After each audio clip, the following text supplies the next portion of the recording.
Noneho Donald Trump icyo akoze gisa nk'aho isi yose ayifashe amateka, kuko nyuma y'ibiganiro hagati ya Amerika na Iran aho binaniranye, Donald Trump yohereje amato menshi y'intambara kugota Iran, ndetse inabuza ubwato bwose bwava muri Iran bujya gucuruza amavuta.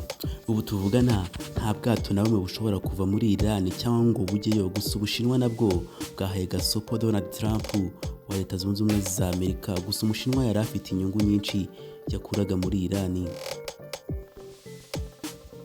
Ibyo Donald Trump akoze ni nk'ibyo yakoreye Venezuela, abanje kuyigotera hagati. Ibyo arimo gukorera Iran ni ukuyinaniza kugira ngo abanze bafatwe n'ubukene, nyamara bose Donald Trump akaba ari wifata mu biganza.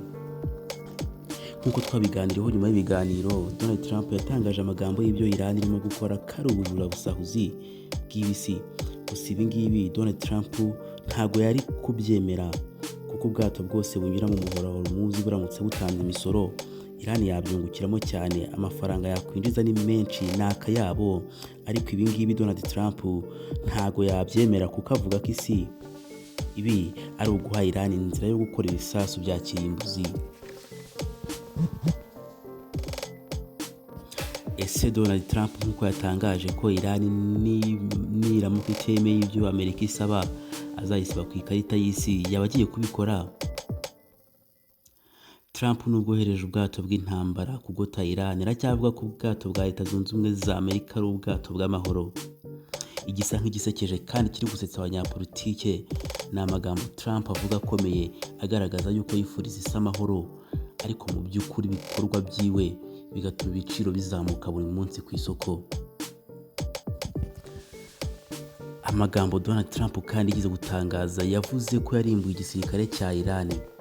Ariko igitangazamakuru nka New York Times cyatangaje ko ibyo Donald Trump yavuze ari ibinyoma, Iran gifite igisirikare. Gusa Trump yasubije igitangazamakuru gikomeye muri Amerika ko amakuru kiri gutangaza ari ibihuha. Ayo Donald Trump arimo gutangaza ariyo y'ukuri, yewe anasaba iki gitangazamakuru gusaba imbabazi byihutirwa, kubera yuko impamvu bakwiye gusaba imbabazi bari kurwanya igihugu cyabo, igihugu kavukire nka Amerika, igihugu gikuramo icyo gitangazamakuru.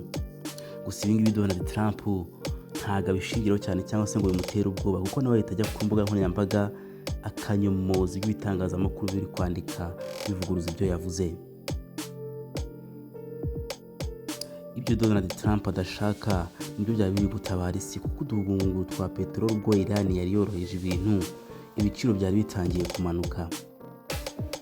Amerika kandi yatangaje ko atari umuhora wa Hormuz gusa, ahubwo n'ahandi hose bagomba kuhafunga, ntagire ikintu na kimwe gishoboka muri Iran. Ese ibi ngibi Donald Trump yatangaje, cyangwa se ibikorwa bya Donald Trump, ibikorwa bya Leta Zunze Ubumwe za Amerika bigiye guhungabanya iki ku isi, cyangwa se intambara yari hagati ya Iran na Amerika igiye kugera ku ruhe rwego? Iran nayo yatangaje ko ibyo byose Amerika nibikora, Iran nayo irafunga ibihugu byose byo mu bigobe, kubera ko Iran ijambo ivuze irikurikiza. Ariko ibihugu nka za Qatar, Saudi Arabia, Kuwait ndetse n'ibindi bihugu byari bigishoboye kwirwanaho, Iran ivuze ko nayo irahagarika buri kimwe cyose Amerika niramuka ifungiye Iran hagati. Icyo Amerika irimo gukora ni ugufunga Iran ikayifungira hagati, kugira ngo ihore ari igihugu gikennye kandi ari igihugu gifite ubutunzi, kugira ngo kandi kitazaba cyabasha gukora ibitwaro bya kirimbuzi. Gusa ariko abatuye isi bose barimo kuvuga ngo ibyo Amerika irimo gukora nta gitabara isi kirimo, kuko inyuma y'ibikorwa bya Donald Trump akagunguru kahise kongera karazamuka, nyamara Iran ibyo yari yakoze byari byatumye byibura hari icyoroha ku giciro gihagaze akagunguru ka peteroli. Ubu bivuga yuko akagunguru ka peteroli kongeye kugera ku $100. Ibrahim, umuvugizi w'igisirikare cya Iran, yavuze ko Donald Trump arimo gukora ari ugusubiza isi inyuma. Gusa nabo barafunga ibihugu byo mu bigobe kugira ngo bihorere ku gihugu nka Leta Zunze Ubumwe za Amerika. Ibihugu nka Espagne, Ubwongereza bwatangaje ko bidashyigikiye Amerika na gato.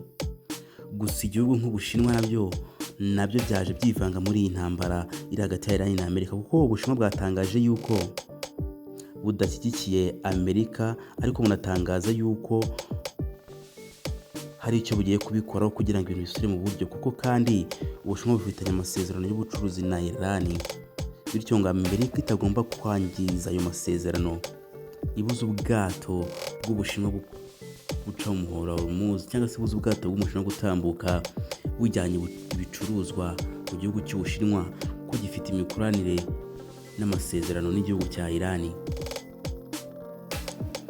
Ndagushimiye wakomeje kuba natwe muri kino kiganiro. Reka ngushimire kandi nkubwire gukora subscribe kuri YouTube channel yacu A to Z Menya, uzajya ubona ibiganiro byose, amakuru yose wateguriwe kandi uzajya ugezwaho. Ndagushimiye cyane rero, ndagushishikariza gukora subscribe kuri YouTube channel yawe kugira ngo amakuru yose azajya atambuka ujye uhita uyabonera ku gihe.